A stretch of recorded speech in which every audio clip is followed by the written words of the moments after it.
بسم الله الرحمن الرحيم. بناوي خوي قورو مهربان. الحمد لله بيشكي سپاس و ستایش بۆ خوای پەروەردگار. پێویستە ئینسان هەموو کاتێک حەمد و سەنای خوای پەروەردگار بکات لەسەر ئەو ناز و نیعمەتانەی کە پێی بەخشیوە. والصلاة والسلام على رسول الله. درود و صلوات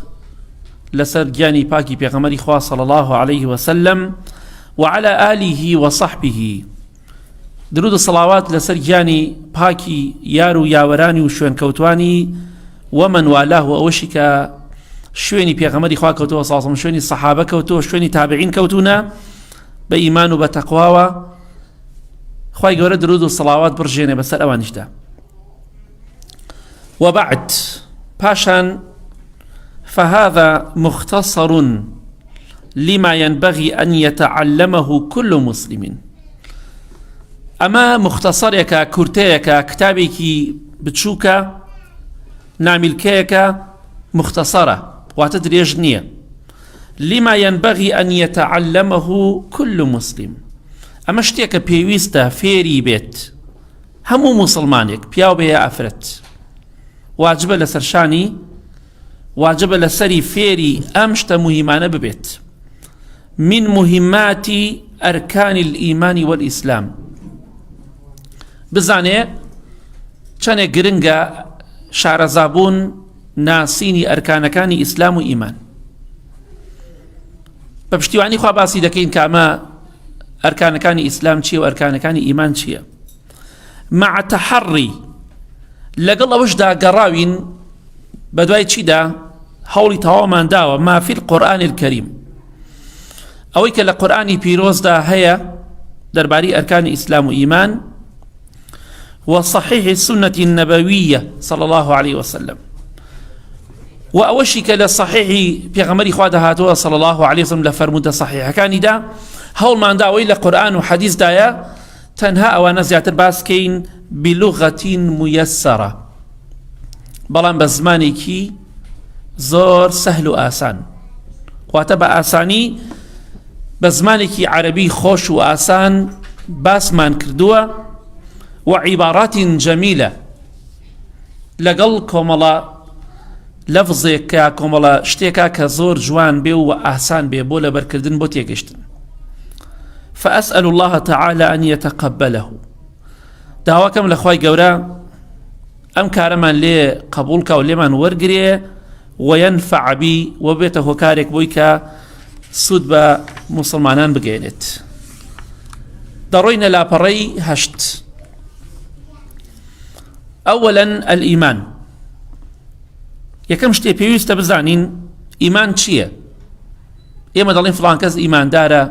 خۆمان ئیماندارین. ئیمان دەفەرمێ هو التصديق والإقرار بالله تعالى. ئەوەیە کە ئینسان تەصدیق بکا واتە بەڕاستی بزانێ و ئیقرار بکا کە خوای پەروەردگار حەق و ڕاستە و دەبێ عیبادەتی بۆ بکرێ. ذلك بأن الله هو الحق. خوای گەورە دەفەرمێ خوای گەورە حەق و ڕاستە، بەڵام غەیری خوای گەورە هەمووی باتڵە. بۆیە ئەبێ ئیقرار بەوە بکەی، دان بەوەدا بنی، بەڕاستی بزانی ئەوەی کە خوا پێغەمبەری خوا صلی الله عليه وسلم فەرموویانە. تەنها تەصدیق بەڕاستی بزانی کفایەت نییە، بێ ئیقراریشی بکەی، دانیشی پیا بنەی. ئەبوو طالب دەیوت دینی محەممەد صلی الله عليه وسلم باشترین دینە، بەڵام ئیقراری ئەوەی نەکرد شایەتمان بهێنێ و مسلمان بێت. وبما أخبر عنه ئەبێ بەڕاستی بزانی، دان بەوەدا بنی کە خوای گەورە فەرموویەتی، ئیقراری بکەی و دوای ئەوە وبما أخبر عنه ئەوەی خوای گەورە فەرموویەتی هەمووی بە حەق و ڕاست بزانیت. والعمل بمقتضاه لەگەڵ ئەوەشە ئیمان دەهێنیت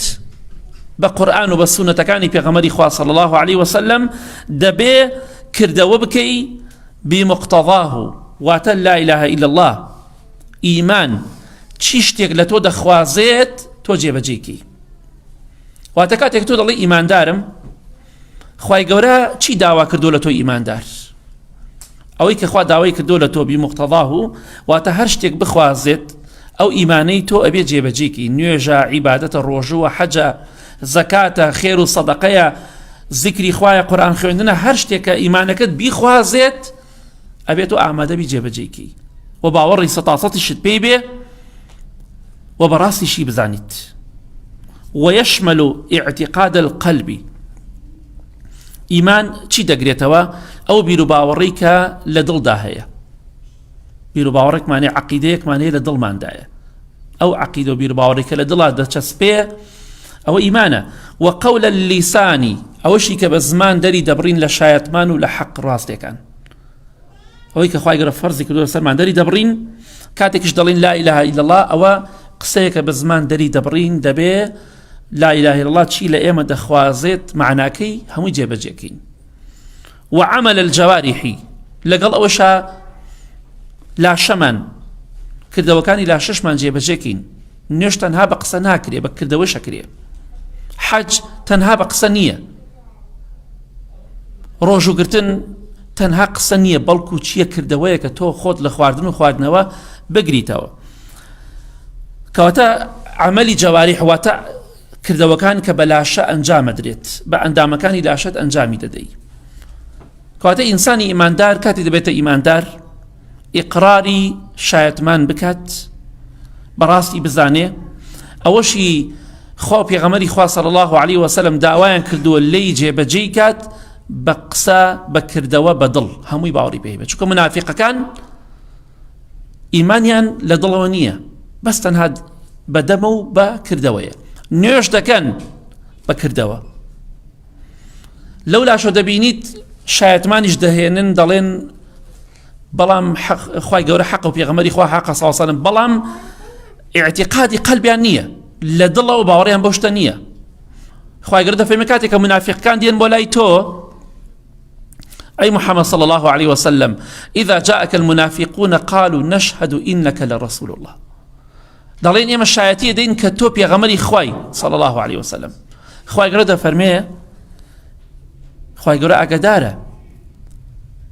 کە تۆ پێغەمبەری خوای صلى الله عليه وسلم بەڵام خوای گەورە شایەتە بێگومان خوا ئاگادارە کە منافیقەکان درۆکەن لە چیا درۆکەن لەوەی کە تۆ پێغەمبەری خوای صلى الله عليه وسلم نە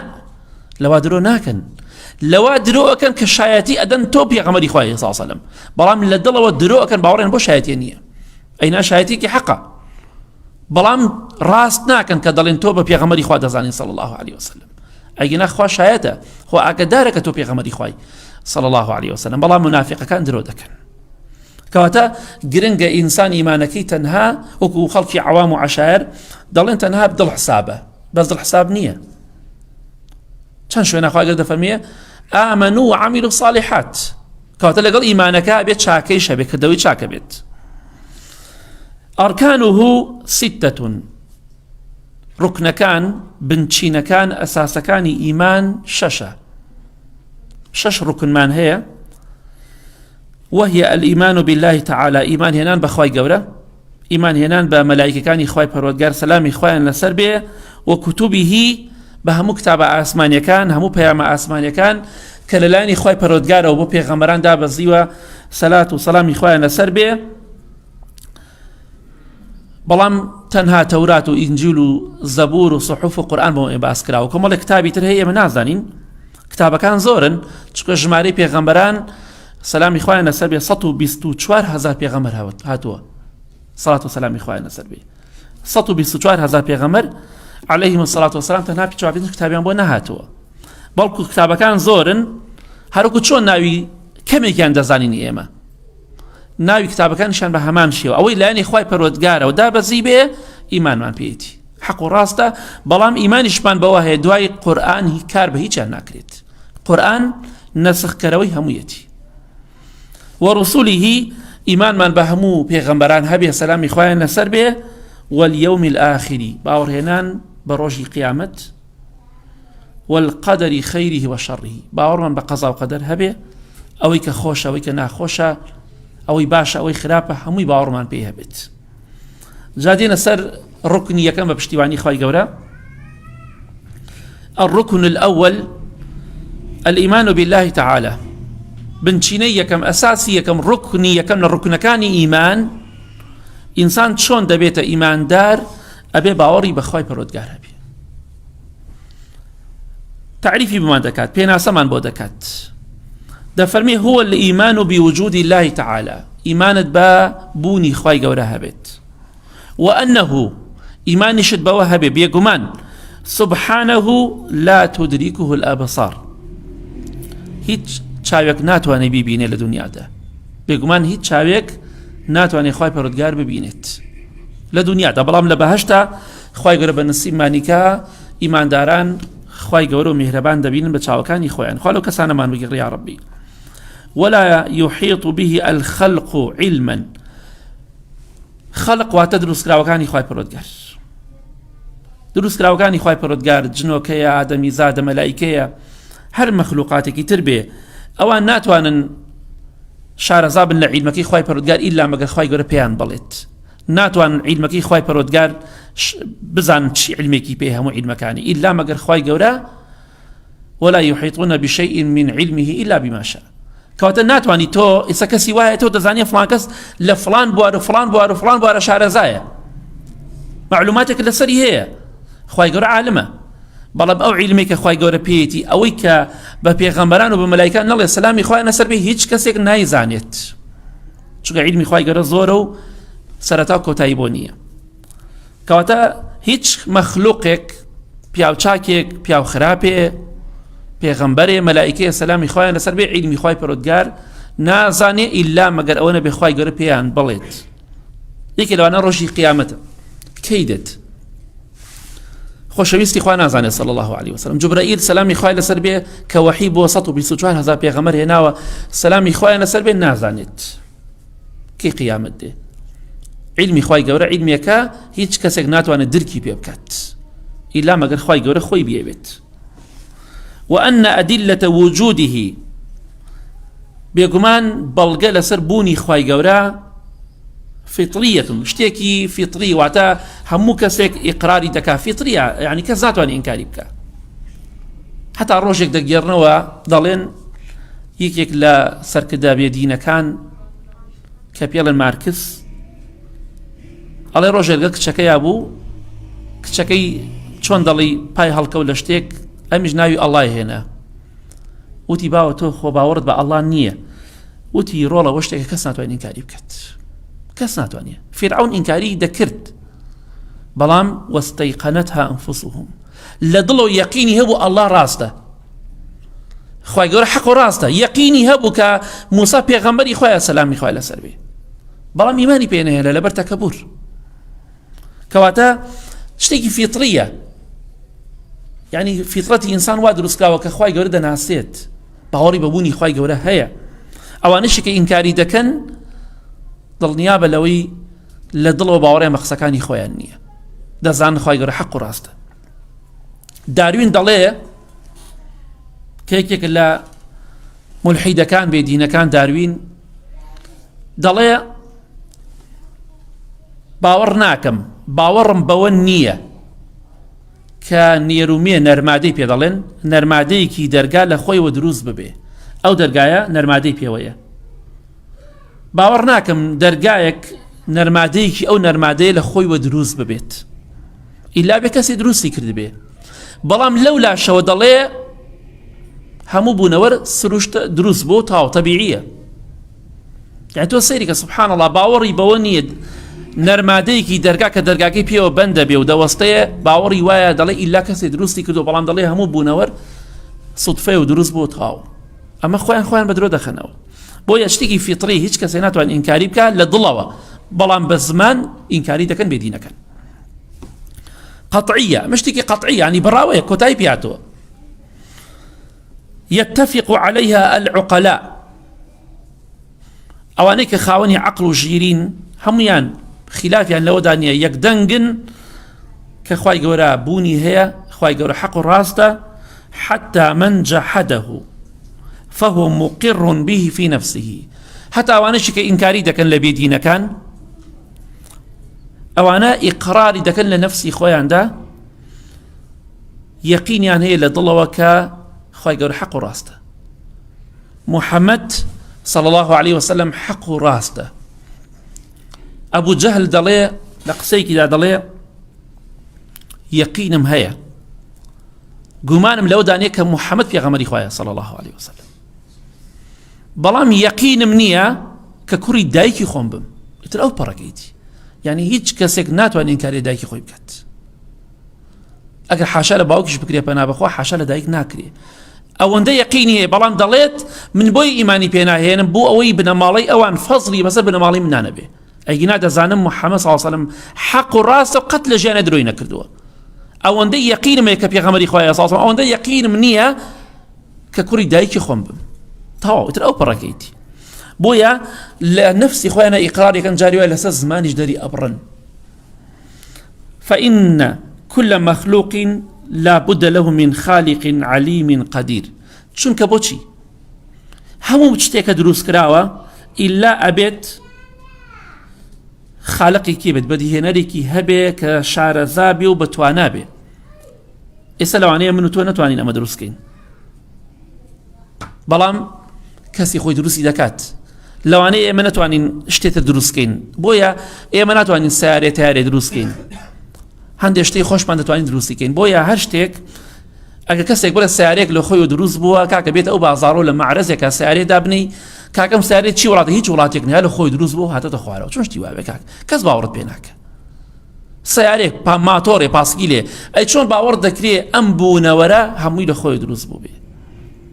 بۆیە هەموو شتێک کە دروست بووە هەموو مەخلوقێک ئیلا دەبینی کەسێکی شارەزا دروستی کردووە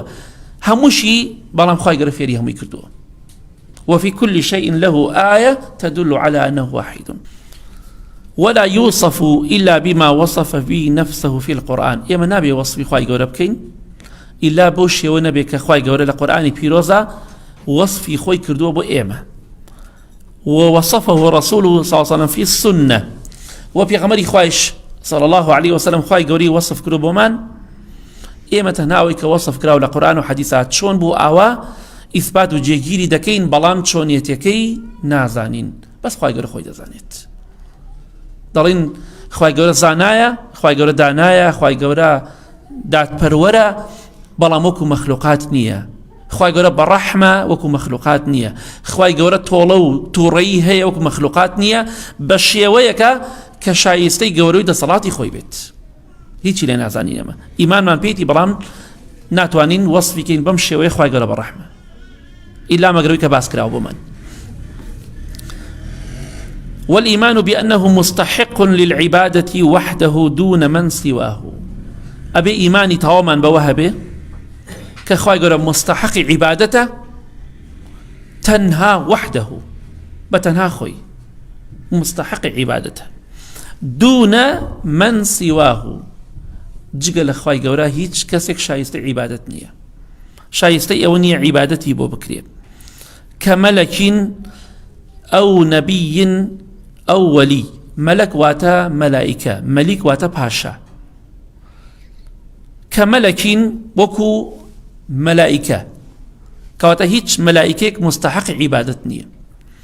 أو نبي يا هيج بيغمبرك لبيغمبران سلام إخواننا سلبية مستحقی شایستەی ئەوەنین عیبادەتیان بۆ بکرێ و یەکێکە لە تاوانە گەورەکان و شەریک بە خوا بڕیاردانە ئەگەر تۆ عیبادەت بۆ مەلایکێ بکەی کە خوای گەورە خۆشیانی دەوێ یا عیبادەت بۆ پێغەمبەران بکەی سەلامی خوایان لەسەر بێ کە خوای گەورە خۆشیانی دەوێ بێگومان خوای گەورە قبوڵی ناکات ئەو وەلی یاخود وەلی پیاوچاک بەڵام پیاوچاک کێ پیاوچاک ئەوە نییە خەڵکی سەجدەی بۆ ئەبات پیاوچاک ئەوە نییە خەڵکی داوای یارمەتی لێ دەکات خۆشی ڕازی و خۆشی ئیقراری دەکات پیاوچاک و وەلی خوا ئەو کەسانن کە بەتەنها خوا دەپەرستن الذين آمنوا وكانوا يتقون ئەو ئەولیاکانی خوان خوای گەورە وەصفیانی کردووە ئەوان ئیمانی ڕاستەقینەیان بەخوا بۆ پێغەمبەری خوا هەیە صلى الله عليه وسلم وكانوا يتقون لەگەڵشا تەقوای خوا دەکەن جا مرۆڤێک کە خەڵکی سەجدەی بۆ بەرێ کەی تەقوای خوای کردووە کەی خوای ناسیوە کەواتە کێ تەنها شایستەی عیبادەتە خوای گەورە و میهرەبان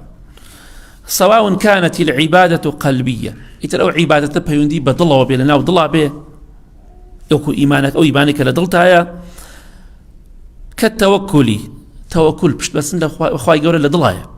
والخشية ترسان لخواي جورا والرجاء أميد هيواد بخواي قورا بكليت خوش بي ورحمة بيبكا والمحبة خوش بيستي خواي قورا أمانا اشتيك للضلايا إنساني إيمان دار أم عبادتانا أبيت توكلي تنابو خوابت أبيت تنها لخوا بترسي أميدي بخواها بي وخوش بيستي خوا لضليا بي أو قولية ياخد جاري واهيا أو اشتيك توباسي دكي أو عبادتا تماشا دكي بقسية وكو الذكر كالذكر وكو الذكر يادي خواي قولا والدعاء والنذر دعاء كردن إنسان كلا خواي قولا دا باريتوا أما عبادتي قولي بلان بزمانة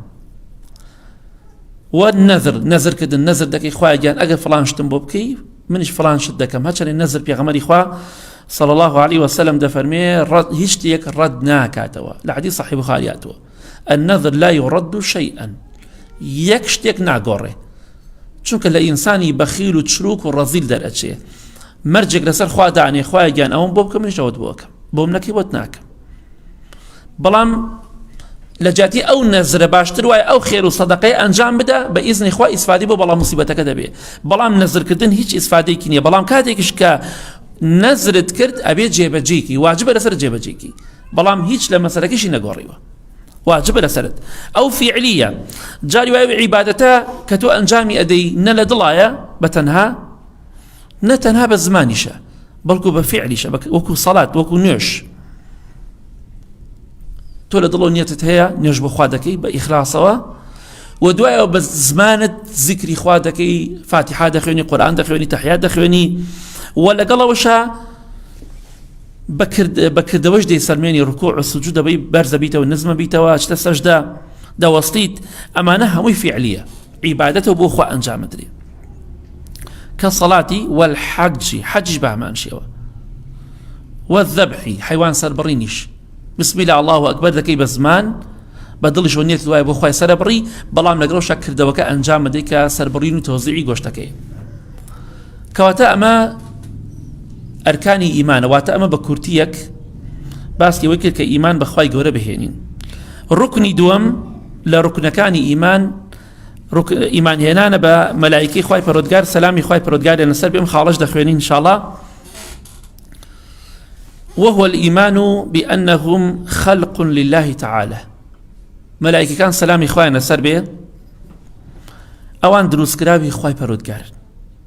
لا يعصون الله ما أمرهم سلامي خواهي نسر بيه اوي خواهي قرأ فرمانيان بيبكا اوان سر بيچي ناكن وكو مروف نين سر بيچي كاربن وكو مروف نين تاوانو گناه بكن لا يعصون الله سر بيچي خواناكن ما أمرهم اوي كخواه فرمانيان بيبكا ويفعلون ما يؤمرون ويفعلون اوشي أنجام أدن ما يؤمرون اوشي فرمانيان بيكراول لاني خواهي پرودگار و جيب جيتكن يعني خواهي قورا هزار شتيان بي بفرميه هر هزارك جيب جيتكن و يك دانيكي وازلين هنا بلام ايما جاري واي هزار شتمان بيو دريه لواني نيوي جيب جينكين لواني سي ربعي جيب جيبكين يا جيب جينكين بلام اوان اوي كخواه فرماني بيان كدوا جيب جيتكن و سر بيچي ناكن و گناه و تاوان ناكن خلقوا من نور اوان خواهي قرر دروس يعني كدوا لا نور بيكمان خواهي قرر لنور دروس يعني كدوا مروفج لخول لقر وجنوكش لآقر وليسوا إناثا اوان مينين شو مشركة كان وجعلوا الملائكة الذين هم عباد الرحمن إناثا مشركة كان بتبرست كان ديانوت ملائكة كتشي خوان بنا بخوا بمي وصف عند كردن وليسوا إناثا أوان مينين ولهم خصائص عظيمة ناشر أوان نيرن إيه ما يشتيك نعلن درباري أوان نازنين شو كواز أوان زواجوشتيان نية حتى أبري نيرو ميان هيا أو أخوة قرب الشيء ودروس يعني كدوا إيمان من بيدي كهن سلامي خوان لسبيكم والله مخلوقي باكو بيتاوان وبيقناهن بلام إيما وصفيان ناكين بنيرو بميه يشتيك نعلن دارين كمالا كسي كمالا ملائكي كي بريزن سلامي خوان لسر بيه جمارش يان زو لمروف زياتره چان قاتي مروف دبيت چكو ايما هر كسك لا ايما دو ملائكي لك الله همو مروفك تەماشاکەی بەیت المەعموورەیە پێغەمبەری خوا فەرمێ ساسم لە ئاسمان هەموو ڕۆژێ 7,000 مەلایکە دەچێت ناوی و دێت دەرەوە هەتا ڕۆژی قیامەت جارت ناگەڕێنەوە ناوی ئەوەندە زۆرن کەواتە ئەوان مەخلوقێکی زۆرن سەلامی خوایان لەسەر بێت ولهم خصائص عظيمة كما تايبت منديكي جوريان هي ولا يحصيهم إلا الله تعالى هيج كسكنات وانا تايبت مندي أوان بزاني وبيجميري وبزاني إلا خواي برودگار نبت چكا أوان إما أوان ما نبيني أوان إما ينبينيوا ولهم وظائف موكلون بها كما الله وظيفة يعني كما الله كاري كان بيس بيراولا لعني خواي برودگاروا فجبريل موكل بالوحي جبرائيل سلامي خواي لسربيه لاني خواي پرودگار او بيس بيراوا كوحي بو پیغمبران بهنه سلامي خواي نسبيه او بيس بيراوا وميكائيل موكل بالمطر ميكائيل سلامي خواي لسربيه كخواي غرا دايناوا ك سرپرشتي باران كات بفرماني خوا لفلان شون باران باري باش فلان شون نباري همش بأمري خوا يكتكي بأمري خوا نايت اخوالو بلام او فرماني خوا تنفيذ او جيب جيدك سلامي خوا لسلبي وإسرافيل موكل بالنفخ في الصور إسرافيل سلامي خوا لسلبي خوا يقول دايناوا كنفخ كبصودا بشيبور كرنادا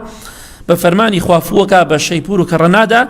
نفخي صور لأدريو خلقي دمريو دوايا ونفخي صوري دوم لأدري خلقي زندودة بيتوا او كدكا إسرافيل ديكا بفرماني خوا سلامي خوا لسلبي ومالك خازن النار بله مالك سرپرشتیاری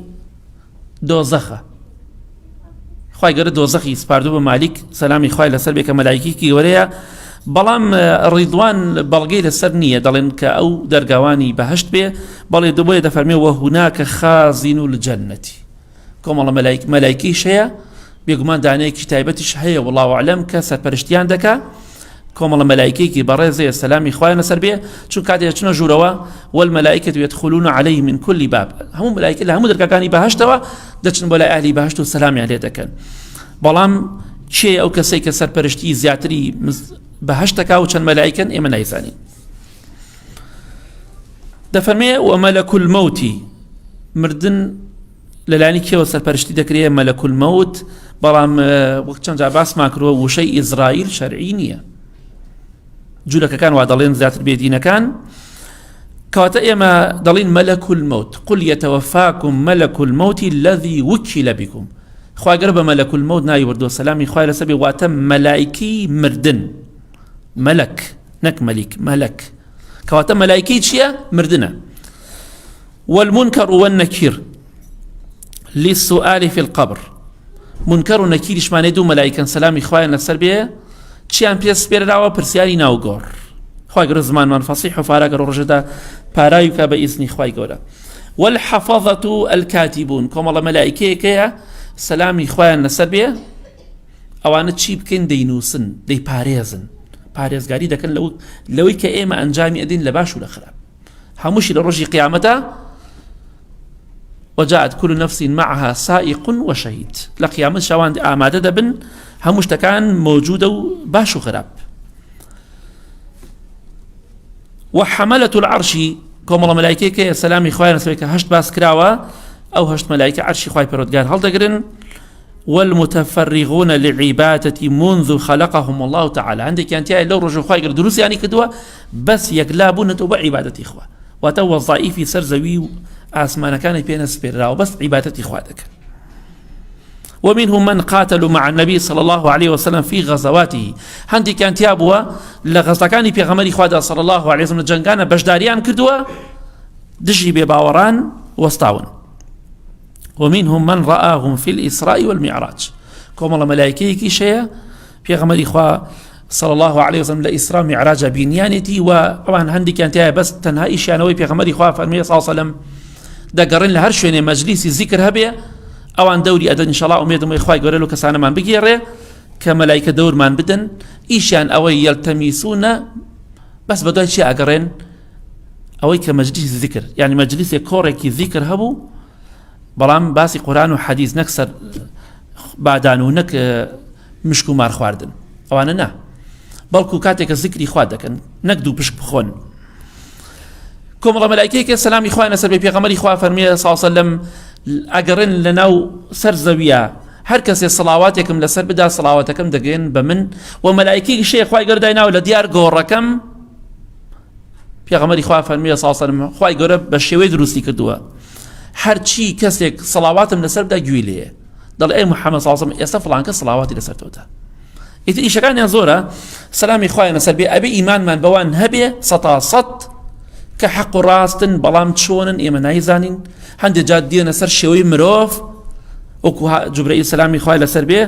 لەسەر شێوەی دووحەی کەلبی ڕەزای خوای لێبێ کە سەحابەیەک بوو لەسەر شێوەی ئەو دەهات بۆ لای پێغەمبەری خوا صلی الله علیه و چەندەها جار پێشتریش چوونەتە ڕێی خەڵکی چاک و قسەیان لەگەڵا کردو لەسەر شێوەی مرۆڤ ئەمە بێگومان ئیمانمان پیانە و ئیشەکانیان زۆر ئێمە ناتوان لێرەدا باسی بکەین و هەندێک ئیشیشیان ئێمە هەر نایزانین بۆی ئیمانمان بەوە هەیە دوای ئیمان بەخوای گەورە ئیمانمان مەلایکەکان هەیە سەلامی خوایان لەسەر بێ ژمارەیان زۆر لە مرۆڤ زیاترە بەڵام چەندێکن ئێمە نایزانن چۆن دەژین چی دەکەن ئەوە ئیشی ئێمە نییە داواکەم لە خوای گەورە میهرەبان لەسەر ئیمان و تەقوا بمان ژێنێ و بمامرێنێ داواکەم لە خوای گەورە میهرەبان ئاخرمان بەخێر بگێڕێ لە گوناهی دایک و باوک و مردوەکانمان خۆش بێ خوایگەن ئەم کۆڕانە بکەیتە کەفارەتی گوناهە زۆرەکانمان لە گوناهەکانمان خۆش بی لە گوناهی دایک و باوک و مردوەکانمان خۆش بی